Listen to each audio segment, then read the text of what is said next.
Bismillahirrahmanirrahim. Assalamualaikum warahmatullahi wabarakatuh.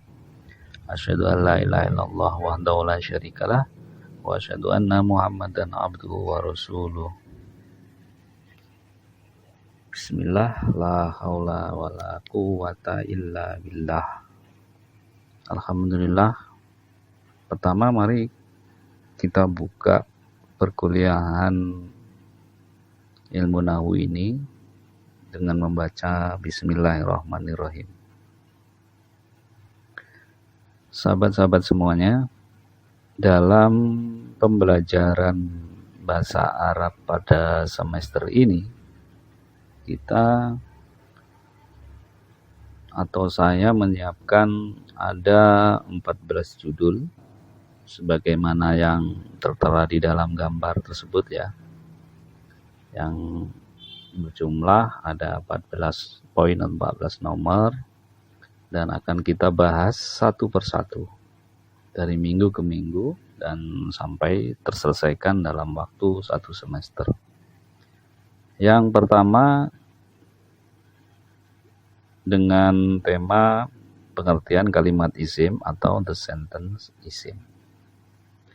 Dan yang kedua adalah muzakkar dan muannas, muzakkar and muannas. Kemudian isim domir, isim mausul, isim nakirah dan isim ma'rifat. Dan yang keenam adalah taukid, dan yang ketujuh adalah fi'il bagian pertama atau fi'lul awalu. Dan berikutnya akan dilaksanakan UTS setelah terselesaikan 7 kali pertemuan atau 7 tema kita ya. Dan kemudian berlanjut ke tema yang ke-8 setelah UTS, yaitu fi'lus tsani atau fi'il yang kedua. Kemudian ke-9 adalah munada, 10 adalah fa'il, 11 adalah maf'ul bih. Dan yang ke-12 adalah ismu tafdil atau isim tafdil ya. Kemudian ke-13 isim zaman dan isim makan. Ismu zaman wa ismul makan, ismin zaman and ismun makan. Kemudian yang terakhir adalah na'at dan man'ut. Na'atun and man'utun. Na'at dan man'ut. Dengan harapan dari ke-14 tema pokok tersebut dapat menambah pengetahuan teman-teman semua dan menambah pengalaman berbahasa Arab, dan juga diharapkan mampu menulis dalam berbagai bentuk contoh sesuai dengan tema-tema yang ada.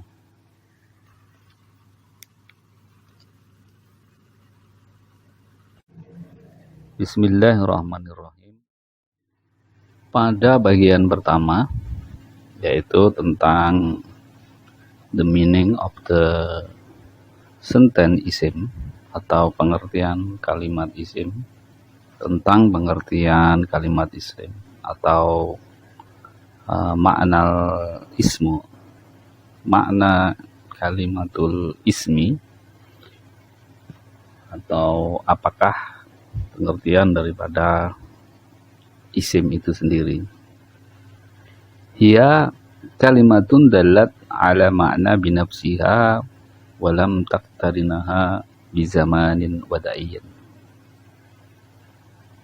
Yaitu kalimat yang menunjukkan kepada makna dirinya, kembali kepada sifat diri, dan tidak diikuti dengan zaman atau masa. That is sentence that shows meaning in itself and doesn't indicate a certain era or period. Jadi tidak diikuti oleh zaman, masa atau periode. Di zamanin wad'ayyin, the meaning of wad'ayyin is a period. Jadi tidak ada masa, karena yang ada masanya itu menjadi kekhususan daripada kalimat fi'il, baik yang lampau, sedang, atau yang dijalankan. For example, contoh daripada kalimat isim, for example of the sentence isim, yaitu diantaranya adalah hada atau dalika atau hadihi atau tilka. Hada diartikan untuk menunjuk kepada yang dekat, yaitu ini, this is. Dalika itu untuk menunjuk kepada yang jauh atau mean far. Kalau dekat, this mean close. Dan istilah ini disebut dalam bahasa Arab isim isyarah, untuk menunjukkan isyarah dekat dan menunjukkan isyarah jauh. Atau kalau menunjukkan woman itu hadihi, atau jauhnya adalah tilka. Dan baik hada atau dalika pada kalimat yang sudah kita jelaskan tadi, itu adalah disebut sebagai kalimat isim, atau dalam istilah lainnya secara spesifik disebut sebagai isim isyarah. Adapun ciri-ciri atau alamatul ismi, the sign of ism sentence, ciri-ciri daripada kalimat itu sehingga dia disebut kalimat isim, itu yang pertama adalah read the kasrah, dibaca kasrah. Kasrah itu harokat yang berada di bawah. Misalkan contohnya, for example, fil jami'ati.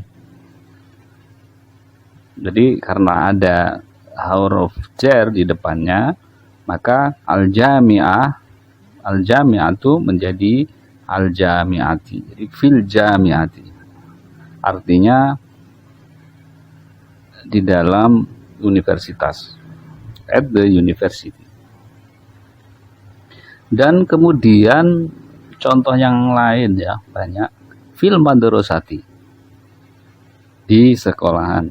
Kemudian fil baiti, di dalam rumah. Kemudian fis safari, di dalam perjalanan. Kemudian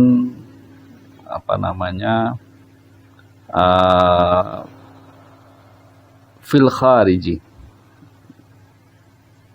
sedang keluar.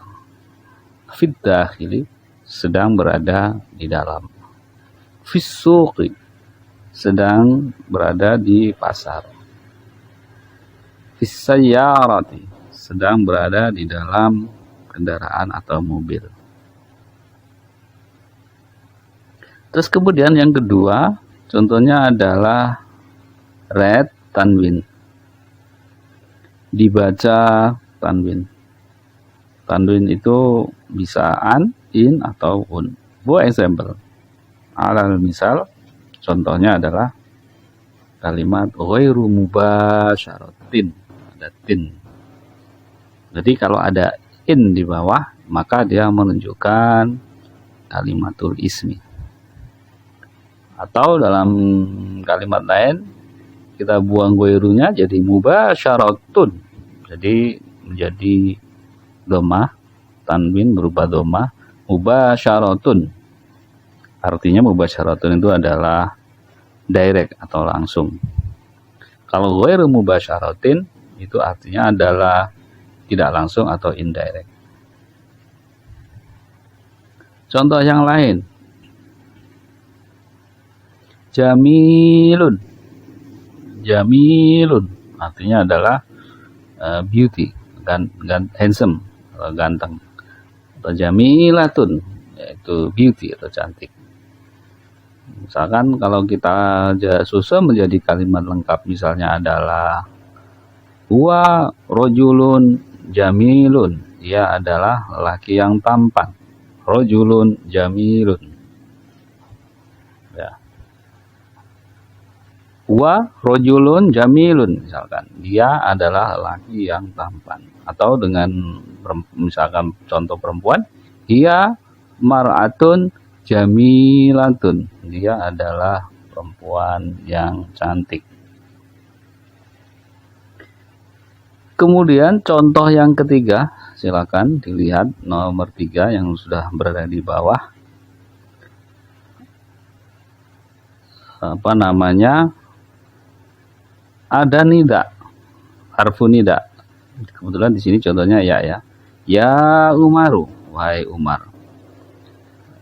Letter nida, ada kata nida yang untuk memanggil. For example, ya Umaru, contohnya adalah wahai Umar. Ya Muhammadu, wahai Muhammad. Ya Abdullah, wahai Abdullah. Jadi kalau ada ya itu satu paket setelah ya itu pasti disebut sebagai kalimat isim. Karena ada tanda-tandanya yaitu ya yang berada di depan itu ya. Dan kemudian yang nomor 5. Yang nomor 5 adalah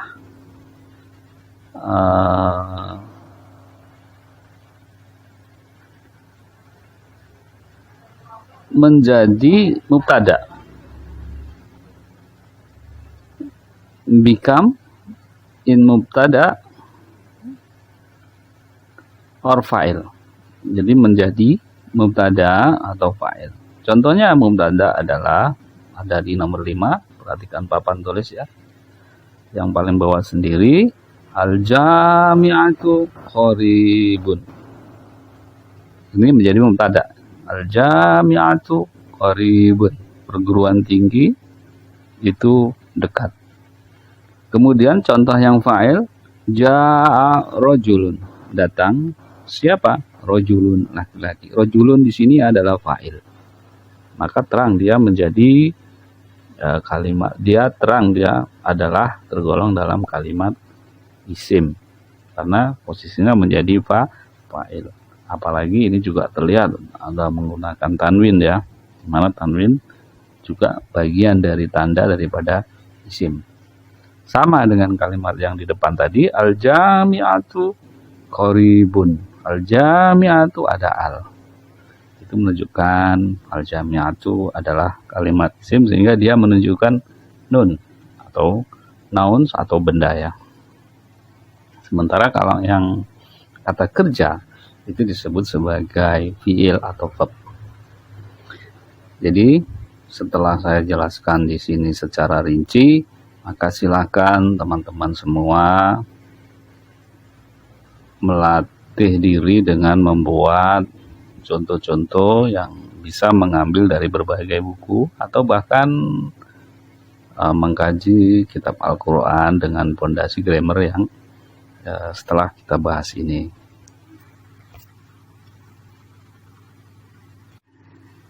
Pada bagian pertama, yaitu tentang baik teman-teman semua, kita lanjut dengan contoh atau tatbik yang lain ya.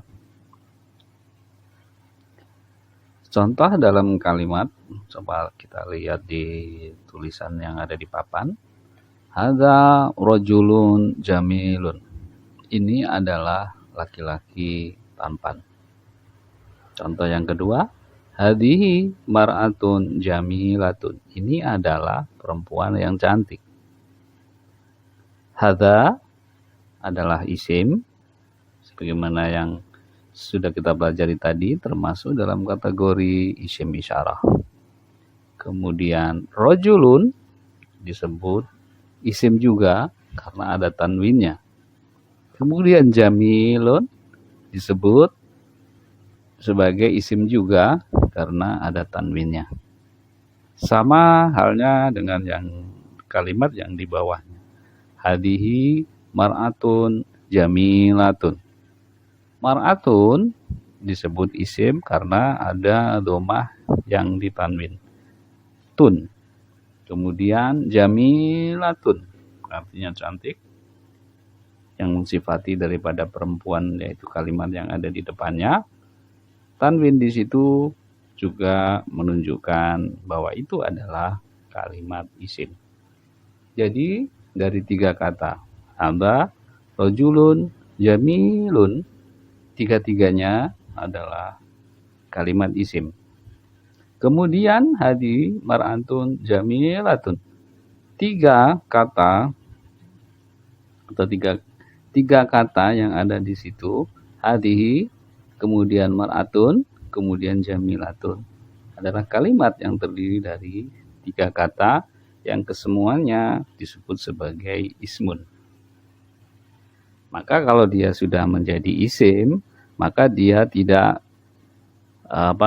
tidak disertai dengan zaman atau masa, tidak disertai dengan periode, lalu tidak disertai dengan bizamanin wa wad'in. Nah, contoh berikutnya dalam kalimat yang sempurna juga, tapi ini saya berikan contoh yang sedikit beda, di mana di depannya adalah kalimat fi'il. Tapi kita fokus kepada isimnya dulu ya. Contohnya adalah adhabu ilal jami'ati. Dibaca kasrah al jami'ati karena ada huruf jar di depannya. Maka jika ada huruf jar di depannya, maka kalimat setelah ila atau kata setelah ila harus dibaca kasrah. Dan ini ada menunjukkan al juga. Maka ciri-ciri isim di sini ada 2. Yang pertama adalah masuknya ila dan dibaca kasrah, dan adanya al. Maka ini menunjukkan kalimat tersebut disebut sebagai kalimat isim. Contoh yang lain yang berupa mubtada misalnya, al-madrasatu ba'idatun. Sekolah itu jauh. Al-qahwatu ladzatun. Kopi itu sangat nikmat. Al-madrasatu ini posisinya menjadi mubtada, ba'idatun menjadi khobar. Al-qahwatu menjadi mubtada dan ladzatun menjadi khobar. Maka susunan 2 kalimat sempurna atau kalimat mufidah wal murokabah yang ada di barisan paling bawah sendiri itu, dua-duanya disebut sebagai mubtada dan khobar. Karena kalau diartikan ini sudah memadai atau sudah sempurna, informasi misalkan sekolah itu jauh, itu adalah informasi yang sudah dapat diterima, maka dia disebut juga dengan kalimatun mufidatun, kalimat yang memiliki faedah yang sempurna. Begitu juga dengan kalimat al-qahwatu ladzatun. Saya kira itu contoh-contoh yang yang harus kita ulang-ulang lagi sehingga kita betul-betul paham tentang pengertian kalimat isim berikut ciri-cirinya dan bagaimana menyusunnya. Nah, sekarang waktunya teman-teman untuk berlatih, dan sekian banyak waktu peluang yang masih panjang ini harus kita gunakan untuk berlatih secara bersama-sama.